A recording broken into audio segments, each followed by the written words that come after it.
یسوع کون ہے؟ کیا وہ خدا کا بیٹا ہے؟ آئیے ہم مختصر طور پر یسوع کی زندگی اور ان وجوہات کا جائزہ لیں کہ کیوں اس پر ایمان لانا غیر مناسب نہیں ہے۔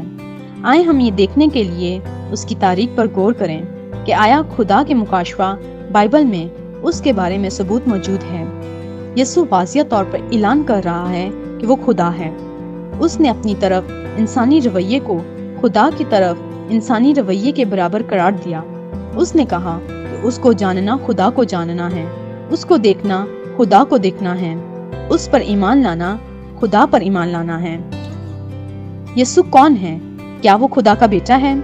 جب ہم یسوع کے اس کی پہچان کے بارے میں اعلان پر غور کریں تو 4 امکانات موجود ہیں۔ ہو سکتا ہے کہ وہ ایک دھوکے باز، ایک دیوانہ، ایک افسانہ رہا ہو، یا جو کچھ اس نے کہا سچ تھا۔ پہلا امکان یہ ہے کہ یسوع جھوٹ بول رہا تھا جب اس نے کہا تھا کہ وہ خدا ہے، لیکن اگر وہ جان بوجھ کر جھوٹ بولنے والا ہوتا تو اسے ایک عظیم نیک چلن والا استاد نہیں کہا جا سکتا تھا۔ دوسرا امکان یہ ہے کہ وہ دیوانہ تھا۔ لہٰذا جب ہم یسوع کی زندگی کا جائزہ لیتے ہیں تو ہمیں یہ ثابت کرنے کے لیے کوئی ثبوت نہیں مل پاتا ہے کہ اسے کوئی ذہنی مسئلہ تھا۔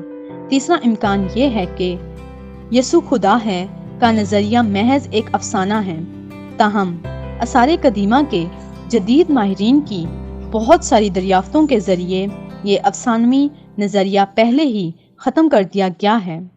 چوتھا امکان جو واحد ہے وہ یہ ہے کہ جو کچھ یسوع نے کہا وہ مکمل طور پر سچ ہے۔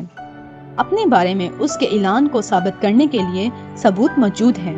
اس نے کہا، لیکن اگر میں کرتا ہوں تو وہ میرا یقین نہ کرو، مگر ان کاموں کا تو یقین کرو تاکہ تم جانو اور سمجھو کہ باپ مجھ میں ہے اور میں باپ میں ہوں۔ یسوع کی زندگی سے ثبوت۔ یسوع کی انسانی خوبیوں کی تصدیق اس کے بارے میں اعلانات کے ذریعے ہوئی۔ بائبل کہتی ہے، نہ اس نے گناہ کیا اور نہ اس کے منہ سے کوئی مکر کی بات نکلی۔ یسوع نے اپنی مافوق الفطرت کو دکھایا جب اس نے ہواؤں اور سمندروں کو ڈانٹا، پانی کو مے میں بدل دیا اور مردوں کو زندہ کیا۔ اس کے دشمن نے ان معجزات کا انکار نہیں کیا تھا، لیکن ان کی وجہ سے اسے مار ڈالنا چاہتا تھا۔ اس کے مخالفین نے کہا، اگر ہم اسے یوں ہی چھوڑ دیں تو سب اس پر ایمان لے آئیں گے۔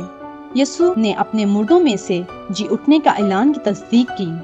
اس نے 5 مرتبہ پیشن گوئی کی کہ وہ مرے گا۔ وہ کیسے مرے گا؟ اور یہ کہ تیسرے دن مردوں میں سے جی اٹھے گا اور اپنے شاگردوں کے سامنے حاضر ہوگا۔ یسوع حقیقی طور پر خدا کا بیٹا ہے۔ چونکہ یسوع زندہ ہو چکا ہے، ہم مکمل بھروسہ کر سکتے ہیں کہ خدا سچ مچ موجود ہے، اور ہم یہ بھی جان سکتے ہیں کہ وہ کس طرح کا خدا ہے، اور ہم ذاتی طور پر اس کا تجربہ کیسے کر سکتے ہیں۔ اب آپ یسوع کو اپنی زندگی میں خوش آمدید کہہ سکتے ہیں۔ آپ اسے کہہ سکتے ہیں، اے خداوند یسوع، میرے گناہوں کے لیے صلیب پر مرنے کے لیے تیرا شکر ہو۔ برائے کرم میرے گناہ معاف کر اور میرے اندر داخل ہو۔ تیرا شکر ہو کہ تو نے مجھے اپنے ساتھ حقیقی رشتہ قائم کرنے کی اجازت دی۔